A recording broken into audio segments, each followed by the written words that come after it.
केहू घरवा में नइखे बानी जाय अकेल, आवाजान खेले मोहब्बत के खेल। केहू घरवा में नइखे बानी जाय अकेल, आवाजान खेले मोहब्बत के खेल।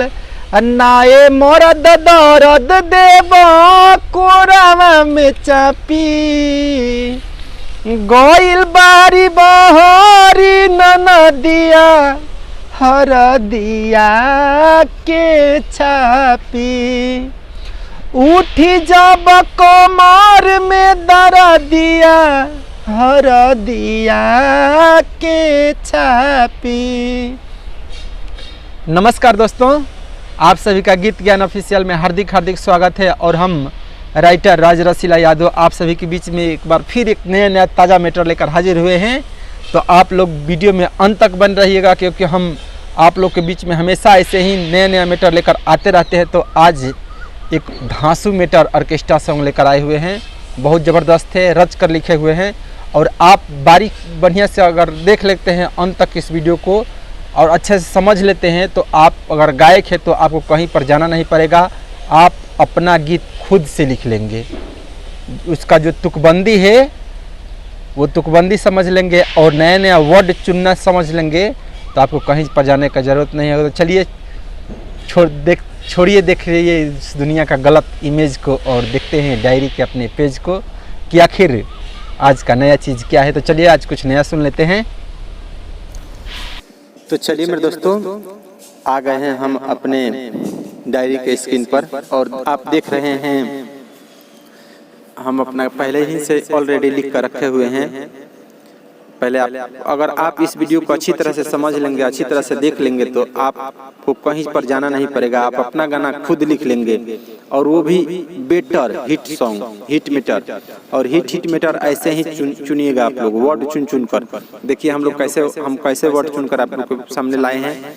तो आप पहले पढ़िए, हम पढ़ के सुना देते हैं।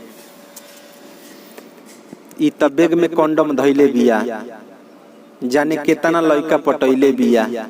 दो बार लिखा हुआ है, दो, तो इसका मतलब है कि दो बार गाना इसको। ई तबेग में कॉन्डम धइले बिया, जाने केतना लड़का पटैले बिया।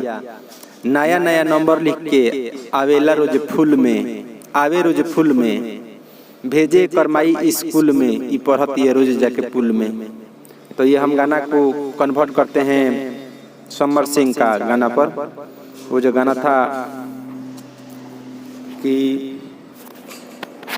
नदी वाला, जो नंदी वाला गाना नहीं था कि अभी गाकर हम आप लोग को नहीं सुनाया था, उसी धुन पर है।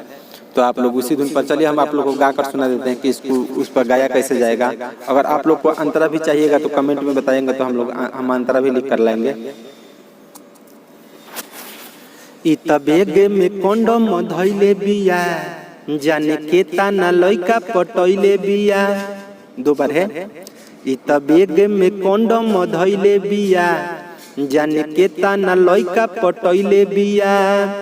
नया नंबर लिख के आवेला रोज फूल में।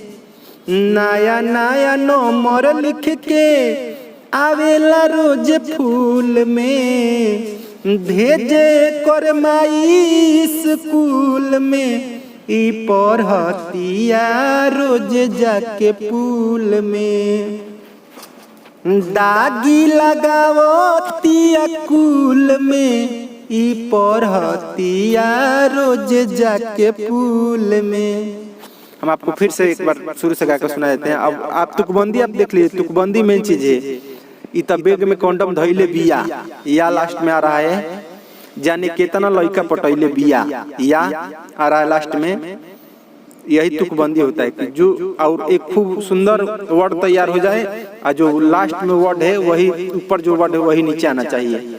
ये आप लोगों को ख्याल रखना पड़ेगा, तब जाकर एक सुंदर गीत बन सकता है, बन जाएगा वो। जब तुकबंदी से तुकबंदी लड़ जाएगा तो अच्छा गीत बन जाएगा, निश्चित है।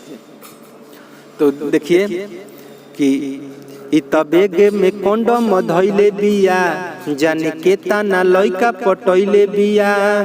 नया नंबर लिख के आवेला रोज फूल में। भेजे करमाई स्कूल में, ई पढ़तिया रोज जाके पुल में। दागी लगावतिया कुल में ई पढ़तिया रोज जाके पुल में। अगर आप लोग को ऐसे ही गीत सुनना है और हम कल जो लिख कर लाएंगे वो भी इससे धांसू मीटर है, झकास मीटर है, उसको भी हम कल चढ़ाएंगे, तो वो भी आपको सुनना होगा। अगर ऐसे ही गीत आपको पसंद पड़ता है तो आप इस चैनल को सब्सक्राइब जरूर कर लें और साथ में इस वीडियो को लाइक भी कर दें और कमेंट में बताएं कि कैसा लगा ये गीत आप लोग को। और एक बात हम आपसे और बता दें कि आप पर्सनल गीत लिखवाना चाहते हैं तो हमारे इस नंबर पर कॉल कीजिए और फुल लिखवा